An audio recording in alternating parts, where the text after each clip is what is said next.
రేవంత్ రెడ్డి గారి గురించి చెప్తా ఇప్పుడు మీకు. హ్మ్. ఆయన ఇంట్లో ఉదయం 9కి, 8కి భోంచేసి వెళ్తాడు. హ్మ్. ఆయనకు ఒక్క దురలవాటు లేదండి. ఒక రాష్ట్ర ముఖ్యమంత్రి గారికి అవును. అది నాకు కూడా తెలుసు. ఎందుకంటే ఒక్క దురలవాటు లేదు. ఎంత గొప్ప విషయం అది. ఆయనకు ఒక టీ తాగుతాడు తప్ప. Tea, tea, tea, tea. తిండి తప్ప ఒక సిగరెట్ గానీ, ఒక మందు గానీ, ఇంకో వేరే ఏ వ్యసనం గానీ లేదు. అందుకని ఆయన ఈరోజు అట్లా అయ్యాడు. 10 ఏళ్ల క్రితం నేను వాళ్ళ ఫ్యామిలీ ఇంటర్వ్యూ తీసుకున్నాను. ఆహా! ఆ ఇంటర్వ్యూ ఇప్పుడు సీఎం అయిన తర్వాత వైరల్‌గా తిరుగుతోంది.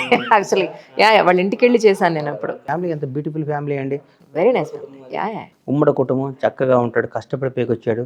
అంటే ఒక బ్యాక్‌గ్రౌండ్ లేకుండా, ఒక సపోర్ట్ లేకుండా, ఒకడి వెనకాల ఒకళ్ళు లేకుండా ఆయన గిరిగీసుకున్నాడు. సీఎం అవుతా అన్నాడు. అయ్యాడు. దాని ఊరికే లాబింగులతోనో, మెర్సీతోనో రాలా. పోరాడాడు. బాగా కత్తి తీసుకున్నాడు. యుద్ధం చేశాడు. గెలిచాడు. కప్పు కొట్టాడు. అది గొప్పతనం మనం. అట్లాంటి వాళ్ళని తీసుకోవాలి.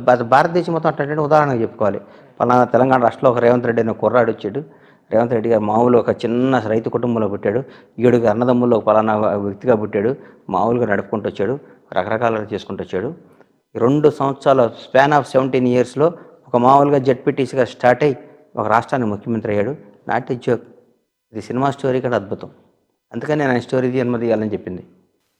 రేవంత్ రెడ్డి. రేవంత్ అన్న స్టోరీని అని నాకు ఆలోచనతో రాపిస్తున్నాను. ఒకసారి సీఎం గారితో మాట్లాడి ఆయన పర్మిషన్ తీసుకొని తీయాలని నా కోరిక. ఇప్పుడు మీది మూవీ ఏదో రిలీజ్‌కి రెడీగా ఉందని విన్నానండి. ఏదమ్మా? అన్నారు. నాకు కరెక్ట్‌గా పేరు తెలియలేదు.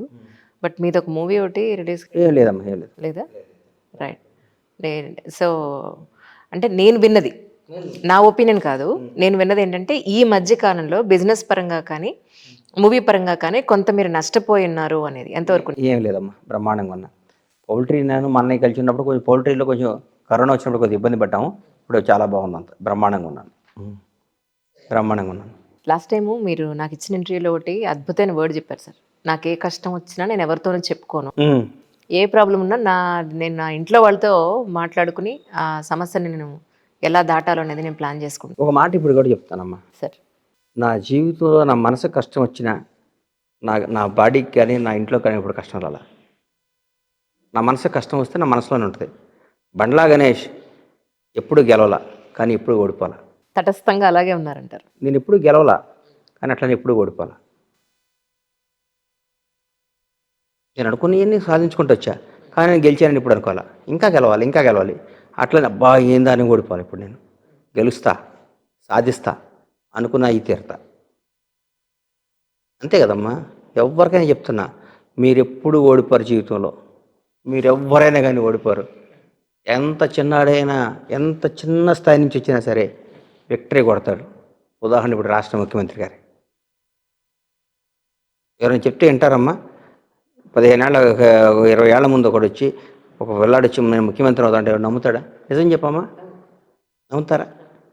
అయ్యారా? ఏదైనా సాధ్యం. ఈ ప్రజాస్వామ్యంలో, ఈ దేశంలో ఎవరు ఏమన్నా కావచ్చు. ఎవరు ఎక్కడికైనా రావచ్చు కిందకి. పైనాడు ఎక్కడైనా కిందకు వచ్చేయచ్చు. మామూలు వ్యక్తి కూడా పైకి వెళ్ళిపోవచ్చు. సో కమింగ్ ఎలక్షన్స్కి మీరైతే ప్రత్యక్షంగా పోటీ చేయడానికి రెడీగా ఉన్నారు. పార్టీ చెప్తే చేస్తా. నాకైతే మనసులో ఉంది, చేయాలని ఉంది. అట్లాగని నేను ఆ పార్టీని ఎదురు చెప్పి చేయను. ఇంకా నువ్వు పోటీ చేయంటే నేను చేస్తాను, గెలుస్తా కూడా చేస్తే. మీకు మీ ఫ్యామిలీ అంటే ఇంత ప్రేమ ఉన్నప్పుడు పూరి గారికి కూడా లేకపోతే మిగతా వాళ్ళకి అలాగే ఉండుంటుంది కదా. ఆ రోజు మీరు స్టేజ్ ఎక్కి అది పూరి అన్న మీ అబ్బాయిది దానికి నువ్వు ఇక్కడ రాలేదు, నువ్వు ఎక్కడో ఉన్నా నాకు ఆయన ఏదైనా చదువుతూ అన్నా కానీ నాకు పూరి అన్న అంటే వాళ్ళందరూ ఇష్టమైన ఫ్యామిలీ. మేము అందరం స్నేహితులం కదండి. అవును. నాకు మా వదిన అన్న, మా అందరూ చదువు ఫ్యామిలీ అంతా ఇది చిన్నదమ్మా. నేను హైదరాబాద్ వచ్చి 32 ఏళ్ళు అయిపోయింది. 35 ఇయర్స్ బ్యాక్ వచ్చాను. అయిపోయింది. ఇంకెందుకు 10, 20 ఏళ్ళు, 50 ఏళ్ళు, ఇంకో 15 ఏళ్ళు, 20 ఏళ్ళు, 70 ఏళ్ళ తర్వాత ఇంకేమవుద్దమ్మా? అయిపోతాం కదా పరిస్థితి.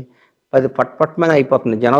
జనవరి హ్యాపీ న్యూ ఇయర్ అంటున్నాం, డిసెంబర్ 31 4 రోజులు అంటున్నట్టు అనిపిస్తుంది నాకు. చాలా ఫాస్ట్గా వెళ్ళిపోతున్నాయి రోజులు మాత్రం. ఇప్పుడే డిసెంబర్ 31 అనిపిస్తుంది నాకు. కరెక్ట్.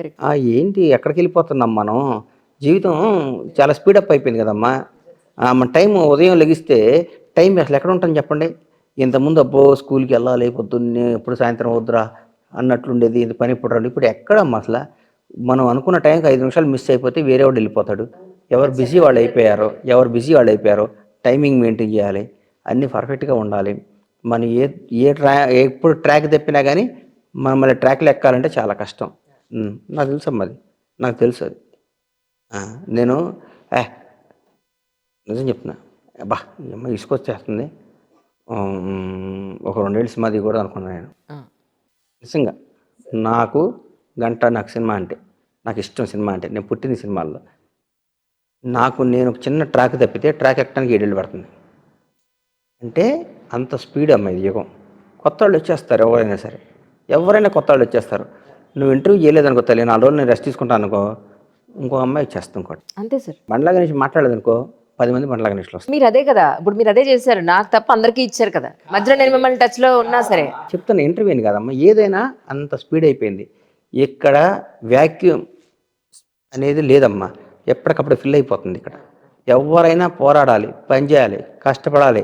24 గంటలు ఈ అమ్మాయి రేపొద్దున ఇది చేయాలనుకోవాలి. లేదులే నేను పలానా ఆయన కొడుకుని, నాకు అందరు గౌరవించాలి, నేను రెస్పెక్ట్ ఇవ్వాలి అంటే కుదరదు. ఎవరికి ఎవరు మర్యాద ఇవ్వడం. నీ టాలెంట్కి రెస్పెక్ట్ ఇస్తారు, నీ మంచితనానికి రెస్పెక్ట్ ఇస్తారు, నువ్వు మాట్లాడే తీరికి రెస్పెక్ట్ ఇస్తారు. నీ అహంభావం ఉంటే తొక్కి నారదీస్తారు. నువ్వు ఇగో ఉంటే తొక్కి నారదీస్తారు. ఆడేంది ఈడేంది అంటే కుదరదమ్మా. మన వయసు రీత్యా, మన మనిషి రీత్యా మనం అణిగిమణిగి ఉండాలి, అణిగిమణిగి సాధించాలి. అంతేగాని కాలు మీద కాలు వేసుకొని ఆడేంత ఈడంటే కుదరదు. ఒప్పుకోరు, అసలు ఎవరు ఒప్పుకోరు. నేచరే ఒప్పుకోదు, భగవంతుడే ఒప్పుకోడు. భగవంతుడు ఒప్పుకోడు. పూరి గారితో మీది సినిమా ఒకటి ప్లాన్ లో ఉందని విన్నానండి. నేను చేస్తానన్నాడు. నేను రణవీర్ సింగ్తో కూడా సినిమా చేస్తున్నానమ్మా, రోహిత్ శెట్టి వాళ్ళతో అని ఉంది. కానీ ఇప్పుడు నాకు కాంగ్రెస్ పార్టీ అధికారంకి వచ్చింది కదా, ఏమన్నా మంచి ఎలక్షన్ పోటీ చేద్దాం, రకరకాల ఆలోచనలోని